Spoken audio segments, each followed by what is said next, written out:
day, viewers. Welcome to Nation's Voice Tower. My name is Angelo Himalaya, as your usual anchor. In the wake of today, 5th May 2023, a day which Nigerians feel is a D-Day for one or two occurrences, or let's call it misconduct from one renowned politician in Nigeria, talking about the alleged organ trafficking plot involving the former Deputy Senate President Ike Ekweremadu and his wife Beatrice Ike Ekweremadu.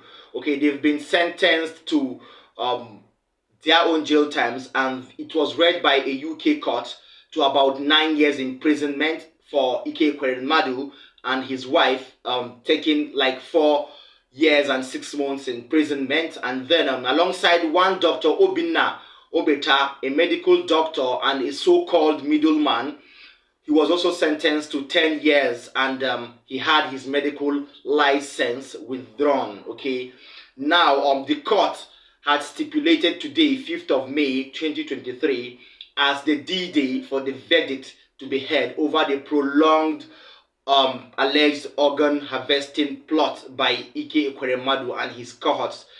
Forward to today, authorities had earlier said that the former Deputy Senate President and his wife, alongside their medical middleman, talking about Dr. Obinna, had somehow lured and flown or flew a 21-year-old Lagos hawker to the UK in a plot to unlawfully and illegally harvest his kidney for an alleged transplant on Ekweremadu's daughter named Sonia. Okay, and this particular organ transplant went wrong, and the case began. Okay, so all said and done, after a prolonged trial in the UK, the Ike Ekweremadu and then his wife and the alleged middleman, one Dr. Obinna, got convicted with not less than 4 years in prison terms each.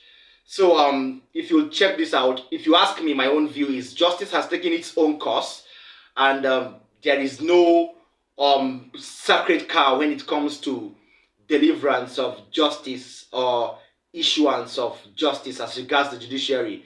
This is the UK, this is not Nigeria. So the law, of course, is no respecter of anybody. And when you go to the UK, their processes there are quite acceptable, and they are quite established with efficiency and doggedness. So Ike Ekweremadu got what he deserved, and he needs to accrue some sort of punishment for his particular misconduct. Yes, that is that on that particular update. I have something different. This will make you laugh. This will serve as a relief of humor and so on. But it still stands and shows us that our polity is being dented somehow if public officers that hold public offices to really, or that are actually termed and meant to fight for the welfare of Nigerians, if public officers like this would run helter-skelter when asked questions that pertain to Nigerians' welfare or the citizens of Nigerians and their well-being, then there should be something checked about who we appoint to hold public offices. In the wake of this news, chairperson of the Nigerian Diaspora Commission, Honorable Abike Dabiri Erewa, who was in charge of evacuating Nigerian students from Sudan in the ongoing Sudan political unrest, has come under fire in conjunction with famous investigative journalist talking about David Hundeyin. How did she come under fire? Now, if you're going to really get it straight here, you would know that David Hundeyin is that same guy who allegedly availed to the public the purported possession of dual citizenship by Asiwaju Bola Ahmed Tinubu. This same journalist has come in a call-in show organized in Lagos called Lagos Talks by 91.3 FM Lagos.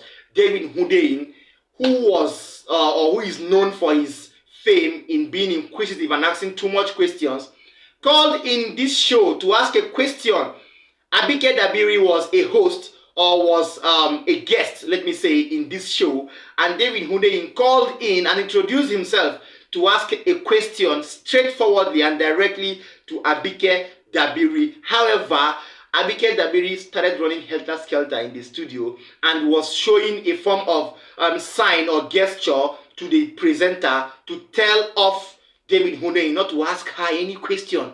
That means all politicians and those people that are linked to the APC are quite afraid of David Hundeyin because of his inquisitive nature and his apt kind of character and his ability to find or to make findings no matter where they are. Let me not break the ice. Let me allow you watch a short clip of what happened in the studio belonging to 90.3 FM during the call-in show where Abike Dabiri ran helter skelter from David Hundeyin. You've been listening to Madam Abike Dabiri Erewa, and I told you we have a journalist who wants to join the conversation. I don't know if he can hear us. He's been very passionate about Itunu's death, unfortunately. But he's not. I can't hear him right now. To be very honest, I can't hear him. I'm trying to, see if he wants to ask any question. Lagos Talks. Good evening. Hello. Yeah, good evening, Michelle. Good. Hello. Who's there? Hello. Can you hear us? Hello, David. All right, we can't hear David for some reason. I don't know why, but we have to wrap up. Hello? Hello? Go ahead. Right, so my name is David Hundeyin, and I'm the journalist who actually broke the story about Itunu Babalola in March. Now, I have it's a very simple question, which isn't, it's not exactly directly related to the work of NIDCOM, but it's an adjunct, and I'll explain why I'm asking this question. Now, what was said in the aftermath of Itunu's death repeatedly was that there was no money. The commission is underfunded. The Ministry of Foreign Affairs is underfunded. There's basically no money, and that's how come for 8 months it was impossible to raise. No, number one, that is not even true. No, sorry, that is not true. Nobody said that. What you went out and put the picture of some guy, you said he was. All right, if you're just joining us, this is Still Nation's Voice Tower.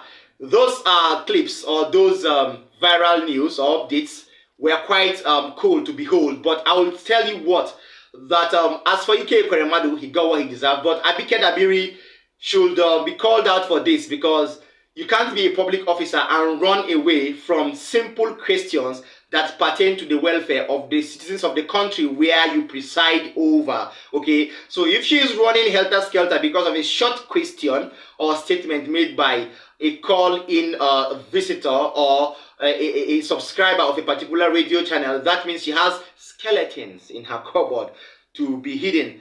Well, we'll continue to investigate. I tell you what, I will continue to bring you more updates on anything happening in Nigeria pertaining to the polity and pertaining to our political system. Don't forget to like our videos. Don't forget to share it to people in Nigeria and in diaspora. Make sure you subscribe if you are an incoming subscriber. That's all for now. See you next time.